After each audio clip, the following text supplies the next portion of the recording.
আমায় ফাঁসি দিয়ে দাও, কিন্তু আগে বলো আমি কে, প্রমাণ তো হোক আমি কে, প্রমাণ তো করো আমি কার ছেলে। আগে আমাকে একটা পরিচয় দিতে হবে, তারপরে আপনারা একটা এফআইআর করতে পারেন। কেউ শুনছেন? মাথা খেয়ে নিয়েছে, নিজেও একটা পাগল, আমাদেরও পাগলা কারোতে পাঠিয়ে ছাড়বে। প্রমাণ করো আমি কে, আগে প্রমাণ নিয়ে আসো আমি, তারপর আমার সাথে সবকিছু করো। প্রমাণ নেই তো আমিও নেই, আমি নেই। পাগলটা কে এত চেঁচাচ্ছে? স্যার, এক অপরাধীর নাম হলো সুনীল। এফআইআর এ সুনীল নামটাই লেখা আছে। ওকে ধরতে একটু সময় লাগলো, কিন্তু ধরা পড়ার পর থেকে একটা কথাই বলে চলেছে। কি? এই যে এফআইআর এ ওর নাম কি আছে। দোস্ত আমি স্বীকার করে নেব, আগে বলুন এফআইআর এ আমার নাম কি আছে। স্যার, অপরাধীর পদবি যে খারে সেটুকু আমরা জানি। এই নাম নিয়ে সমস্যাটা কি? আর পরিচয়টা নিয়ে এত উদ্গ্রীব কেন ওই সুনীল খারে? ওর মাথাটা ঠিক আছে তো? স্যার, এ একটু খ্যাপা আছে। যখন মার খাবে না তখন সব খ্যাপামো সেরে যাবে। ওর ফাইলটা নিয়ে এসো। Yes sir.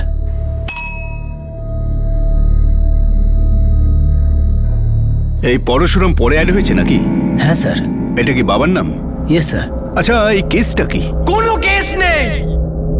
আগে যদি আপনারা প্রমাণ না করতে পারেন আমি তাহলে আমি কে, তাহলে এই অপরাধ কে করেছে? আগে আমার পরিচয় প্রমাণ করো।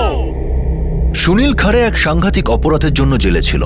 দীর্ঘ দৌড়ঝাঁপের পর সুনীল পুলিশের হাতে আসে, কিন্তু সে শুধু নিজের পরিচয় নিয়ে চিন্তিত। আর নিজের পরিচয় নিয়ে সুনীলের এই যুদ্ধ 2 বছর আগে শুরু হয়েছিল।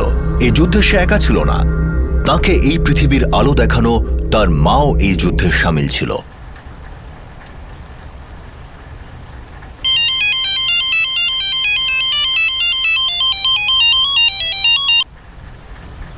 হ্যাঁ বলো মা। তোর বাবা আর বেঁচে নেই, কি? সব শেষ হয়ে গেছে। ওনার গ্রাম থেকে জানতে পারলাম যে আজ সকালে ওনার অ্যাটাক হয়েছিল। বাবা, মানে বডি কোথায় আছে? ওনার বাড়িতে। মা আমি আসছি। আমি আর মেঘনা এখানে তোর অপেক্ষা করছি, তুই তাড়াতাড়ি চলে আয়।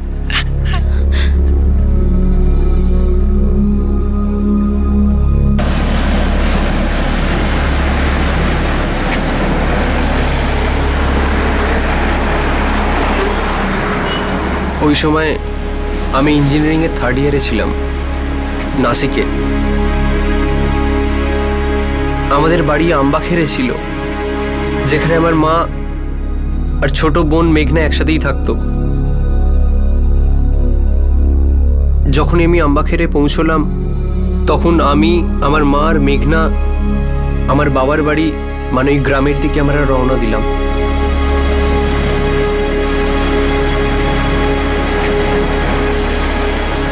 মা, বাবা ওখানে কবে গেছিল? গত সপ্তাহে, যখন থেকে ওনার শরীরটা খারাপ হয়। আমার বাবা শেষ নিঃশ্বাস ওনার বাড়িতেই নিয়েছিলেন, ওই গ্রামেই। সেখানে আমার মা আর আমরা 2 ভাই বোন প্রথমবার পা রাখতে যাচ্ছিলাম।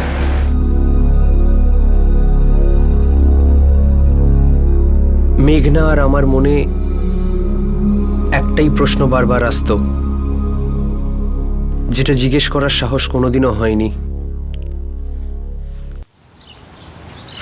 আর ওই প্রশ্নের জবাব ওই অপয়া দিনেই আমরা পেলাম।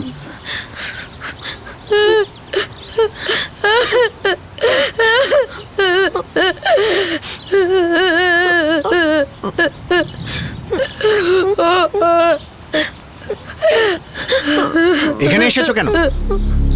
ভেতরে আসবে না। এই বাড়ির দরজা আগেই তোমাদের কাছে বন্ধ ছিল, এখনো আছে, ভবিষ্যতেও থাকবে। কোনো সম্পর্ক নেই তোমাদের সাথে আমাদের। বেরিয়ে যাও এখান থেকে। কিন্তু গিরিশ, উনি আমার স্বামী ছিলেন, এদের দুজনের বাবা। তোমাদের এই বাড়ির প্রতি আর বাড়ির লোকেদের প্রতি কোনো অধিকার নেই। আমার বাবার উপর কতটা আমার অধিকার আছে সেটা কারুর বলার দরকার নেই, বুঝলেন আপনি? বাবা, তোমার বাবা যে কে তা আমরা জানি না, আর আমরা জানতেও চাই না। আমার ভাইয়ের কোনো সন্তান ছিল না। নাটক বন্ধ করো আর এখান থেকে যাও। যতদিন বেঁচে ছিলেন ততদিন তো শান্তি পাইনি। অন্তত ওনার মৃত্যুর পর আমাদের থেকে এই অধিকারটা চিনিও না। এক বাবার অন্তিম কাজটা তার ছেলেই করে, আর সুনীল ওনার ছেলে। তোমাদের তো আমি একবার বললাম আমার ভাইয়ের কোনো ছেলে মেয়ে ছিল না। আমার ভাইয়ের মুখাগ্নি আমার ছেলে গিরিশ করবে। চলো বেরিয়ে যাও, না হলে ধাক্কা মেরে দাঁড়াবো। দেখুন দাদা, আপনি, এরকমটা করবেন না। আমার বাবার মৃতদেহ আমাদের সামনেই পড়েছিল, আর আমার মা আমার কাকা সদাশিব খারে এবং ওনার ছেলে গিরিশ খারের সামনে বাবার দেহ ভিক্ষা চাইছিলেন, কিন্তু উনি আমার মাকে অপমান করছিলেন। এর যোগ্যতা তোর নেই। তুই আমার ভাইয়ের কি ছিলিস ভদ্রলোকেরা তা মুখেও আনে না। তারপরেও তুই যদি শুনতে চাস তো শোন, তুই আমার ভাইয়ের শুধু রক্ষিতা ছিলি, রক্ষিতা, বুঝলি?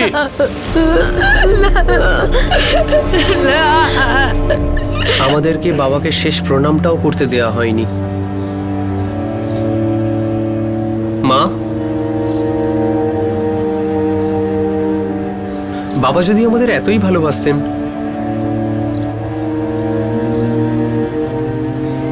তাহলে বাড়ির লোকের সঙ্গে কেন দেখা করায়নি?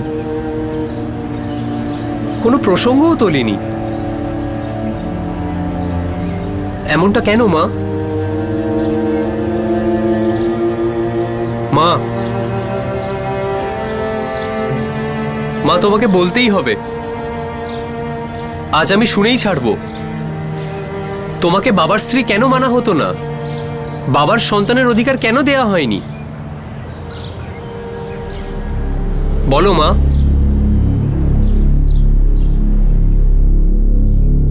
বিদ্যা, তার মেয়ে মেঘনা এবং ছেলে সুনীল যে পরিস্থিতির মধ্যে দিয়ে চলেছিল, আসলে তার সূচনা 20 বছর আগে হয়েছিল। সালটা 1993। কেউ এটা ভাবতেও পারেনি যে একটা ছোট আগুনের ফুলকি একদিন এমনভাবে জ্বলে উঠবে যে একজন ছেলেকে তার বাবার মুখাগ্নি পর্যন্ত করতে দেওয়া হবে না। ওই সময়টায় তোদের বাবা একজন ধনী কৃষক ছিল।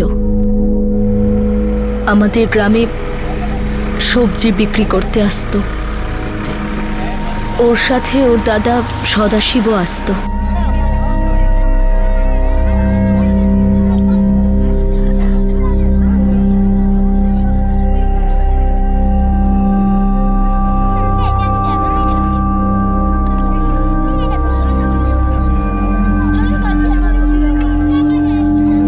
কি চাই দিদি? এটা 2 টাকা কিলো। তোমার নাম বিদ্যা, তাই না? অনেক বছর বাদে দেখা হলো তোমার সাথে। তোর বাবা আর আমি অনেক দিন ধরে একে অপরকে চিনতাম। তখন আমি সবজি বিক্রি করতাম। এই ঘটনা তখনকার, যখন না তো ওনার বিয়ে হয়েছিল আর না আমার। মানে বাবার আগেও তোমার বিয়ে হয়েছিল? তোমার স্বামীর মারা যাওয়ার খবরটা পেয়েছি, খুব দুঃখ পেয়েছি। তুমি এখন কোথায় থাকো, কার সঙ্গে? আনন্দ দাদা আর দীপা বৌদির সাথে। উষা দিদি এখন কেমন আছে? যত দিন গড়াচ্ছে অবস্থা আরো খারাপ হচ্ছে। এখন তো বিছানাতেই শুয়ে থাকে ও। এই উষা কে মা? উষা তোর বাবার প্রথম স্ত্রী। যদিও তোর বাবা আর আমি একে অপরকে অনেক দিন ধরে চিনতাম, কিন্তু ভাগ্যকে কে চিনত? আমাদের অন্য অন্য দিকে টেনে নিয়ে গেল। আর তারপর কাছেও নিয়ে আসতে শুরু করলো। আমাদের মধ্যে এই যা কিছু হচ্ছে সেটা ঠিক নয়। আমি না হয় বিধবা, কিন্তু তুমি তো বিবাহিত। বিদ্যা, ভুল সেটাই হয় যেটা কাউকে দুঃখ দেয়। আমরা তো একে অপরকে খুশি দিতে চাইছি। সবারই সুখী থাকার অধিকার আছে। বিদ্যার জীবন তো একটাই আমাদের। কিন্তু সমাজও তো একটাই, সমাজের কাজও একটাই। কথা বলা, বদনাম করা। কি হবে আমাদের? আমি উষাকে খুব মন দিয়ে দেখাশোনা করি। যখন যখন ওকে হাসপাতালে নিয়ে যাওয়ার দরকার হয়, আমি ওকে নিজে নিয়ে যাই।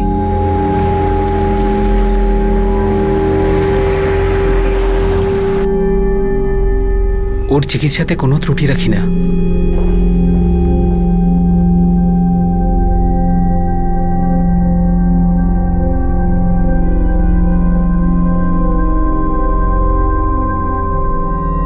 আপনার স্ত্রীর ক্যান্সারের ট্রিটমেন্ট চলছে, আর এই অবস্থায় মা হওয়া ঠিক হবে না, কারণ এতে বাচ্চা আর মায়ের ক্ষতি হতে পারে।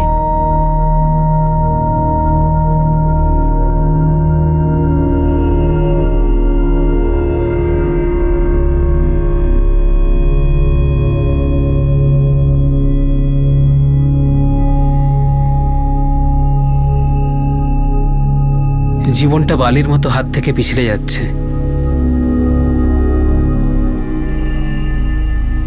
কখনো জীবনটা মরুভূমি, শুকনো খটখটে, কখনো জীবনটা বাগান, ফুলে ফুলে ভরা। ভাগ্য কারোর শোনে না, কখন পাল্টি খেয়ে যায়। ভাগ্যের লেখাটা তো বদলাতে পারবো না। আমরা যদি চাই মরুভূমিকে বাগান করে ফেলতে পারি, কিন্তু এটা তখনই হবে যখন খুশিটাকে অধিকার বলে মানব, সেটাকে আমাদের পরিচয় বলে মানব। কিন্তু কিভাবে? বিদ্যা, চলো বিয়ে করি। বিয়ে? তোমার বাড়িতে তোমার বউ আছে, তুমি একজন বিবাহিত পুরুষ। আমি ওর সাথে দেখাশোনা করতে থাকবো, আর তোমারও পুরো খেয়াল রাখবো। খেয়াল রাখাটা সম্পর্ক নয়, আর বিয়ের সম্পর্কটা তো দুটো পরিবারের মধ্যে হয়, যেটা না তোমার বাড়ির লোক মেনে নেবে না আমার। বিয়ে দুটো মানুষের মধ্যে হয়, যেটা তোমার উষার সাথে হয়ে গেছে। আমি যদি উষার সাথে কথা বলি তো, যদি ওর সম্মতি নিয়ে নি, তাহলে তারপর তোমাদের বিয়ে হলো।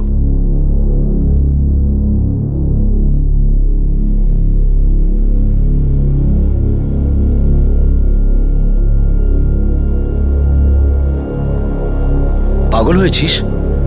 এত স্বার্থপর হলি কবে থেকে? দাদা, আমি সমস্ত দায়িত্ব পালন করছি, কিন্তু নিজের ব্যাপারেও তো আমার কোনো দায়িত্ব আছে, তাই না? উষা শুধু তোর একটা দায়িত্ব, আর কিছু নয়। উষার জায়গায় তুই যদি বিছানায় পড়ে থাকতিস, ও এমন করতো, তাহলে তোর কেমন লাগতো বল? আমাদের সমাজে পুরুষের একটি বিয়ে হয়, আর এই মেয়েটাকে দেখ, নিচু জাতের, তার উপর বিধবা। দেখ, এসব একদম চলবে না, বুঝে নে। উষা থাকতে তোর দ্বিতীয় বিয়ে হবে না। স্ত্রী একজনই হয়, আর সেই স্ত্রী হলো উষা। বাবা, যদি উষা রাজি হয়ে যায় আর আমার দ্বিতীয় বিয়ে নিয়ে ওর কোনো আপত্তি না থাকে তো? ও বেচারি তো চিরকালই তোমার উপকারের দাম মেটাচ্ছে। মুখে হয়তো কিছু বলবে না, কিন্তু মনে মনে খুবই কষ্ট পাবে। আর যদি বলো অনুমতির কথা, সেটা শুধু ওর কথাতেই হবে না, আমারও অনুমতি থাকা দরকার। আমাদের বংশমর্যাদা তুমি এমন নীচ বিধবা মহিলাকে দিতে যাচ্ছ, তোমার দাসী হবার যোগ্যতা যার নেই। এই গ্রামে আমার একটা সম্মান আছে, আর আমি বেঁচে থাকতে ওই মহিলা এখানে ঢুকতে পারবে না। বাবা আর বড়দা, আপনারা বড়, তাই আপনাদের আগে জানানোর প্রয়োজন মনে করেছিলাম, কিন্তু আমি কারোর কাছ থেকে অনুমতি চাইতে আসিনি। এটা আমার আর উষার ব্যক্তিগত ব্যাপার। যদি উষা হ্যাঁ বলে, তাহলে বিদ্যা আমার দ্বিতীয় স্ত্রী হয়ে এই বাড়িতে আসবে।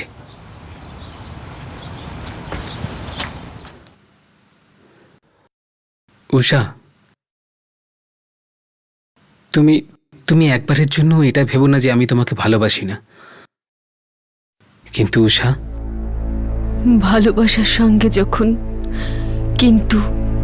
যখন এই শব্দটা জুড়ে যায়, তখন প্রেমের আর সম্পর্কের ইতি টানতে শুরু হয়ে যায়। আমার স্বামী আমার অধিকার অন্য কাউকে দিতে চাইছে, আর আমার কাছে অনুমতিও চাইছে। মানছি, আমি ওকে কোনো সুখ দিতে পারিনি। ব্যাস, ওর পুরো জীবনটা কেটে গেল শুধুমাত্র আমার সেবা করতে করতে। হয়তো ওর জায়গাতে ঠিক, কিন্তু বিয়ের ঠিক পরপরই এই অসুস্থতা। আমি তো সব নিজের ইচ্ছাতে তো করিনি। আরে সাবধানে সাবধানে।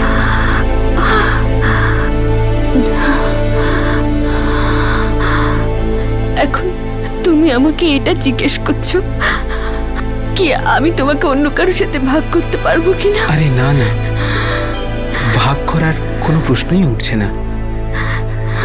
আমি তোমাদের দুজনকেই ভালোবাসি আর সমানভাবে ভালোবাসি। কিন্তু তুমি তো একজন, তুমি তো আমার সবকিছু।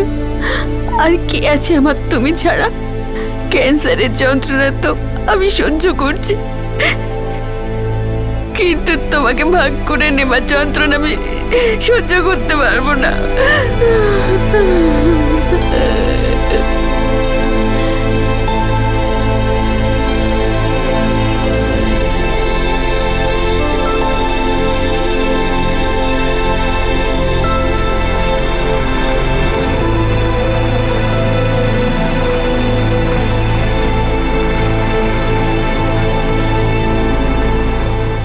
আনন্দদা, বিদ্যার নিজেরও জীবন আছে, আর তাছাড়া আপনারা কদিন ওর সঙ্গে থাকবেন? বিদ্যা আমার বোন, কিন্তু তাতে আপনার কি? যতক্ষণ না আপনি প্রথম স্ত্রীকে ডিভোর্স দিচ্ছেন, সমাজ আমার বোনকে চিরকাল গালাগালি দেবে। আর তাছাড়া আপনি তো নিজেও বললেন যে আপনার বাবা আর দাদা এই বিয়েকে কখনো মেনে নেবেন না। তাহলে আমি কেন হ্যাঁ বলতে যাব? সমাজের গড়ে তোলা রীতি বিবাহ দুটো মনের মিলনের প্রমাণ হোক বা না হোক, কিন্তু আইনি কন্ট্যাক্ট অবশ্যই হয়ে থাকে। 1955 সালের হিন্দু ম্যারেজ অ্যাক্ট অনুযায়ী বাইগেমি অর্থাৎ দুটি বিবাহ শুধু বেআইনি নয়, বরং একে এক দণ্ডনীয় অপরাধ হিসেবেও মানা হয়, যেখানে 7 বছরের শাস্তিও হতে পারে। এই আইন অনুযায়ী প্রথম স্ত্রী অথবা সামাজিক কোনো গোষ্ঠীর অনুমতি বা বিরোধ কোনো মূল্য রাখে না। পরশুরাম খাড়ে এমন কিছু করতে চলেছিল যেটাকে নৈতিক বলে মনে হচ্ছিল না, কিন্তু তার সামনে যে পথ খোলা ছিল তা পরশুরামের কাছে ঠিক মনে হচ্ছিল না। ওর ভালোবাসাটা একতরফা নয়। যতটা ও চায় বিয়ে করে আমার সাথে থাকতে, ততটা আমিও চাই। চাওয়ার আবার কি আছে বিদ্যা? আমরা তো অনেক জিনিসই চাই। মানুষ কোনো জিনিস নয় দাদা, মানুষ মানে তো জীবন। কিন্তু উষা এখনো জীবিত। হ্যাঁ, অসুস্থ আছে, কিন্তু এখনো বেঁচে আছে। দেখুন পরশুরামবাবু, আপনাকে একটা কথা বলি, যদি আপনি আমার বোনকে এতটাই ভালোবাসেন, বিয়ে করতে চান, তাহলে উষা দেবীকে ডিভোর্স দিচ্ছেন না কেন? না আনন্দদা, এটা সম্ভব নয়। উষা যতদিন বাঁচবে আমার স্ত্রী হিসেবেই বাঁচবে। আমিই ওর দেখাশোনা করব। উষার আমাকে ততটাই প্রয়োজন যতটা আমার আর বিদ্যার একে অপরকে। একটা লোক তো দুটো নৌকায় পা দিয়ে চলতে পারে না। আনন্দদা, আমি বিদ্যাকে বিয়ে করে দুটো নৌকাকে একটা নৌকো বানাতে চাইছি। একটা এমন মজবুত নৌকো যেটা সমস্ত ঝড়ের মুখোমুখি হতে পারবে। সুশীল, মহেশ, তোমরা দুজন সাক্ষী হবে আমার আর বিদ্যার বিয়ের। আরে ভাই পরশুরাম, এতে জিজ্ঞেস করবার কি আছে? হ্যাঁ, আরে আমরা সব বন্ধু তো। কিন্তু তুমি বিয়ে কোথায় করবে, কিভাবে? যেভাবে সবাই করে, মন্দিরে সমস্ত নিয়ম মেনে। তোদের বাবার সাথে আমার সব নিয়ম মেনে বিয়ে হয়েছিল। তোদের আনন্দ মামাও ছিলেন বিয়েতে। গায়ত্রী মায়ের মন্দিরে বিয়ে হয়েছিল আমাদের। দিনকর উপাধ্যায় পুরোহিত ছিলেন। আর এই বিয়ের সাক্ষী ছিলেন তোদের আনন্দ মামা, দীপা মামি, আর হ্যাঁ, তোদের বাবার বন্ধুরা সুশীল বাবু আর মহেশ বাবু।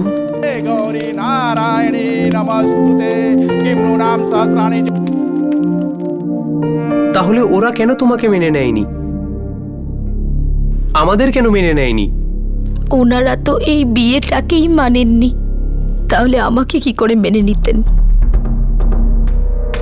এই মেয়েটা যেন আমার বাড়িতে পা না রাখে। বাবা, আমাদের ভেতরে আসতে দিন। আমাদের বিয়ে হয়ে গেছে আর বিদ্যা আমার এখন স্ত্রী। তোমার একটাই স্ত্রী উষা, যে বেঁচে আছে, আর আজ যাকে বেঁচে থাকতে মেরে ফেলেছ। এটা আমার আর উষার ব্যক্তিগত ব্যাপার, আর আমার পুরো ভরসা আছে যে উষা মেনে নেবে। কিন্তু এই সংসার মানবে না। এই বাড়ি যতটা আপনাদের ততটা আমারও, আর এখন আমার স্ত্রী বিদ্যারও। উষারও আছে। ও তোমার স্ত্রী, ও হলো দাসী, আর দাসীর জায়গা ঘরের বাইরে, ঘরের ভেতরে নয়। বাবা, ওয়েলকাম টু বিটন ওয়ার্ল্ড।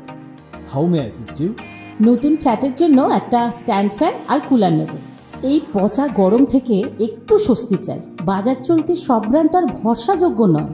তার জন্য তো আমাদের ফ্যান আছে, all purpose bullet table fan, ceiling fan. আমাদের সিলিং ফ্যান কিন্তু 30 মাসের ওয়ারেন্টি সহ পাওয়া যায়। আছে ফারাটা 2 বছরের ওয়ারেন্টি, 17 থেকে 20 মিটার এয়ার ফ্লো। মধ্যবিত্তের সাধ্যের মধ্যে একমাত্র ভরসাযোগ্য ব্র্যান্ড বিটন। আমাদের কুলারের কিন্তু অনেক range, 45 litres, 50 litres, 70 litres, 90 litres, 110 litres. Honeycomb সহযোগে ব্রিটেনের সব কুলারের ওয়ারেন্টি 1 বছর। চেনা হাওয়ায় অচেনা অনুভূতির জন্য একমাত্র আদর্শ ব্রিটেন। গরমে স্বস্তি পেতে ব্রিটেনের ফ্যান হোক বা কুলার, আজই আনুন বাড়িতে। Britain, digitally yours. এই বাড়ি যতটা আপনাদের ততটা আমারও, আর এখন আমার স্ত্রী বিদ্যারও। উষারও আছে, ও তোমার স্ত্রী। ও হলো দাসী, আর দাসীর জায়গা ঘরের বাইরে, ঘরের ভেতরে নয়। বাবা, আমার স্ত্রীর ব্যাপারে এই সমস্ত বাজে কথা বলবেন না। আমাকে ভেতরে আসতে দিন, এ আমার সঙ্গে থাকবে। আপনাদের তো কোনো সমস্যা হবে না। ঠিক আছে, এসেছো যখন আজ রাত্রিটা থেকে যাও, কিন্তু কাল থেকে এর মুখটা যেন আমাকে দেখতে না হয়। ওই বাড়িতে, ওই পরিবারে আমাকে কেউ কখনো মেনে নেয়নি। সেদিনই উষার সাথে প্রথম আর শেষ দেখা হয়। ওর মুখটা যন্ত্রণার জলছবি ছিল। আমি ওর চোখে চোখ রাখতে পারছিলাম না। আর ও আমাকে ভালো মন্দ কিচ্ছু বলেনি। বাড়ির অন্য লোকেদের মতো ও আমাকে অপমান করেনি।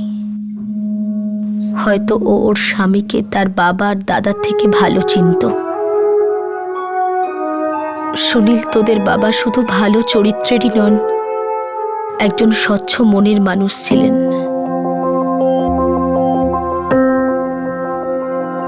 তোদের বাবা এখানে আমবাখিরে একটা বাড়ি নেয় আমার জন্য, যাতে আমার আর ওর গ্রাম থেকে দূরে আমরা এখানে একটা নতুন জীবন শুরু করতে পারি। ওর সময়টা উষা আর আমার মধ্যে সমানভাবে ভাগ হতো, আর ভাগাভাগি হতো শুধু সময়টা, ভালোবাসা নয়। যখন তুই হলি না সুনীল, তখন ওর মুখে এত আনন্দ আমি আগে দেখিনি। আর তারপর মেঘনাকে কোলে তুলে নিয়ে নিজেই একদম বাচ্চা হয়ে গেছিল। টিফিন সব গুছিয়ে নিয়েছিস? একদম বদমাইশি করবি না। যা যা যা, আস্তে আস্তে যা। টাটা। টাটা। বিদ্যা, আমি ক্লাস 5 পর্যন্তই পড়েছি, কিন্তু পড়াশোনার গুরুত্ব এখন বুঝতে পারি। তুমি দেখবে আমাদের বাচ্চারা প্রচুর পড়বে। আমি এদের পড়ার সমস্ত ব্যবস্থা করব, খরচও করব।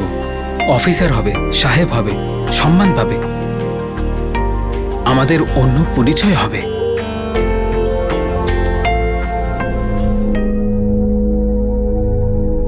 বাবা যখনই বাড়ি থাকতো না, তুমি বলতে বাবা কাজের জন্য বাইরে গেছে। কখনো কখনো গোটা সপ্তাহ, কখনো পুরো মাস। তখন বাবা উষার সাথে থাকতো। মা, তার মানে উষার কোনো সন্তান ছিল না? তো ঠাকুরদার কি একবারও মন করেনি যে একবার অন্তত আমাদের সাথে দেখা করুক? ওনারা তোদের তোদের নোংরা রক্ত ভাবত। তোরা তোরা আমারই সন্তান তো। আর ওনারা তো আমাকেই অপছন্দ করে। বাবার দাদাও তাই ভাবতো? হ্যাঁ, সদাশিব দাদাও। তোদের বাবা এখানকার কথা ওখানে বলতেন না, আর ওখানকার আলোচনা এখানে করতেন না। সুনীল, তুই জন্মাবার কয়েক বছর পরে আমি জানতে পারি যে তোদের দাদু প্রায় অসুস্থ হয়ে পড়তেন।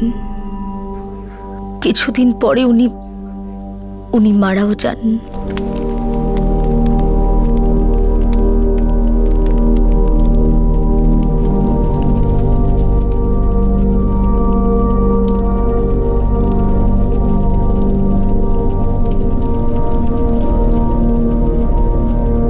এটা আমাদের এমন পরিবার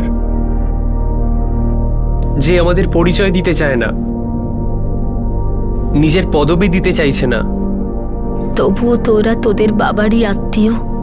কিন্তু মা, উষার কি হলো? উনি উনি কোথায় এখন?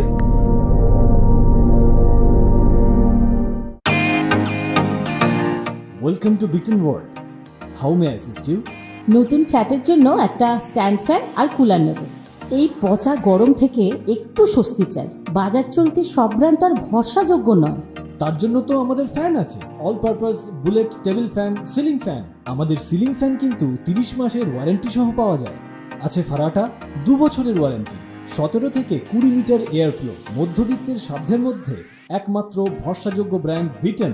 আমাদের কুলারের কিন্তু অনেক range, 45 litres, 50 litres, 70 litres, 90 litres, 110 litres.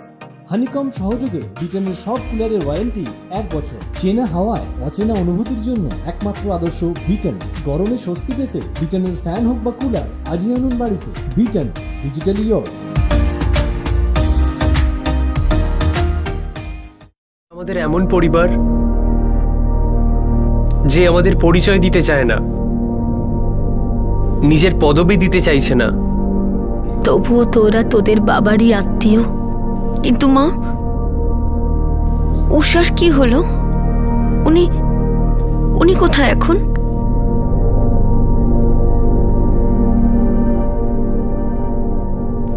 তোদের বাবা আমাদের দুজনকে সমানভাবে ভালোবাসতেন।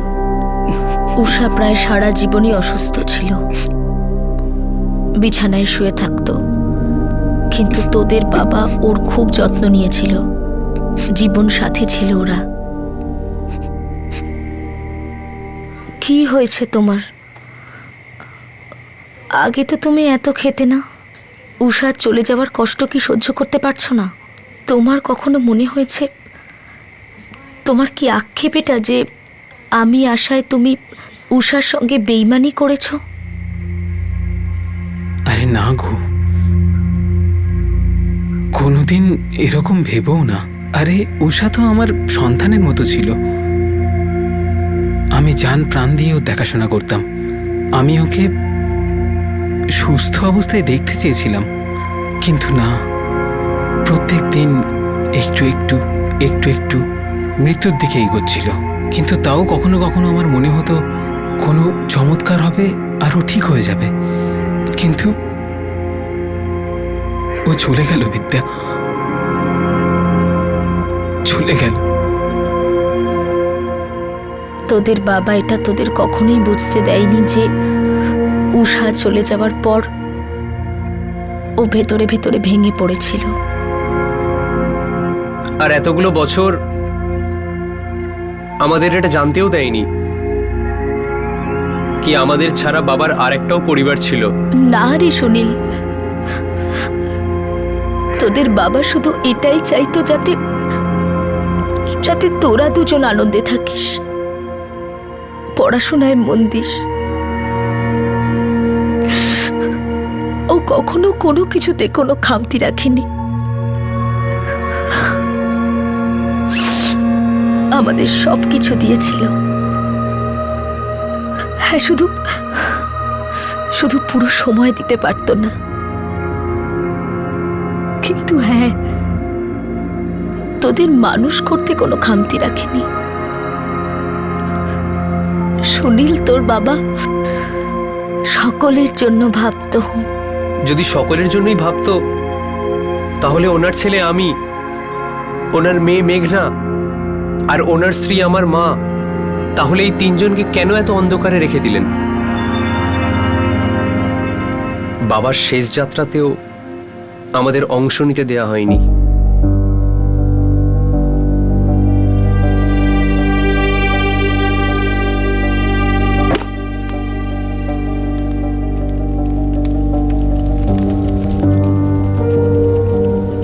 আমার হাত দিয়ে মুখাগ্নি তো দূরের কথা, চিতা থেকে আমাদের এতটাই দূরে রাখা হয়েছিল যে আমরা যেন অপরিচিত। যদি আমার বাবা এত ভালোই মানুষ হন, আমাদের যদি ভালোই চাইতেন, তাহলে ওনার দাদার সাহস হলো কি করে অপমান করার, আমাদের অবৈধ আর হারামি বলার? সুনীল, তোদের বাবার পরিবার আমার সাথে যা যা দুর্ব্যবহার করেছে, তোদের বাবা আমাকে আর তোদের দুজনকে সবকিছু দিয়েছে। ওরা কি বলল তাতে কিছু যায় আসে না। আর এখন তো তোদের বাবার স্বপ্ন পূরণ করতে হবে। ও এটাই চাইতো। কে কি বললো তাতে কিচ্ছু এসে যায় না।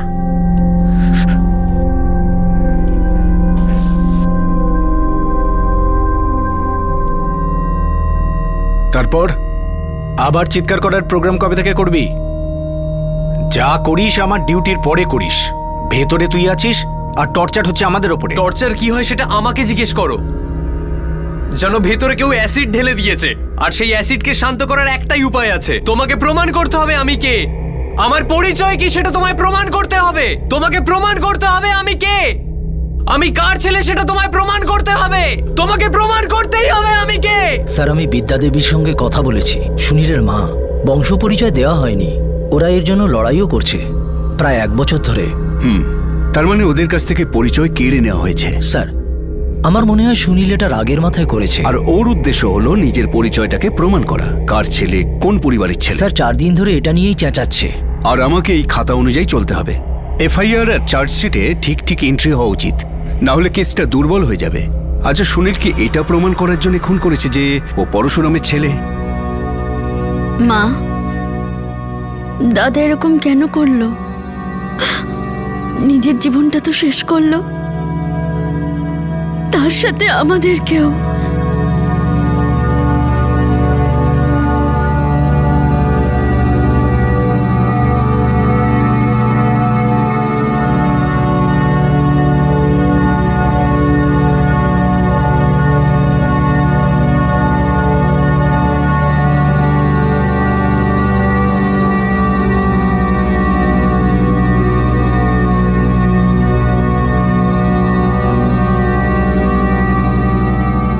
এমন কোন অ্যাসিডের দহন ছিল যার তেজের বশবর্তী হয়ে একজন সম্ভাবনাময় ইঞ্জিনিয়ারিং স্টুডেন্ট তার সামনে পড়ে থাকা উজ্জ্বল ভবিষ্যৎকে পায়ে ঠেলে অপরাধের বিষাক্ত পথ বেছে নিল?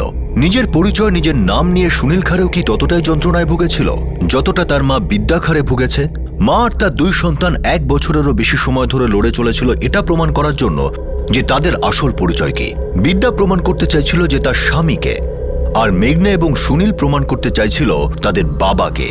এই পরিচয়ের লড়াই কিভাবে অপরাধের রূপ নিল, তাও মার্ডারের মতো গুরুতর অপরাধের? সুনীল নিজের নিরাশা, নিজের ফ্রাস্ট্রেশনকে ব্যক্ত করার জন্য অবশেষে কাকে হত্যা করলো?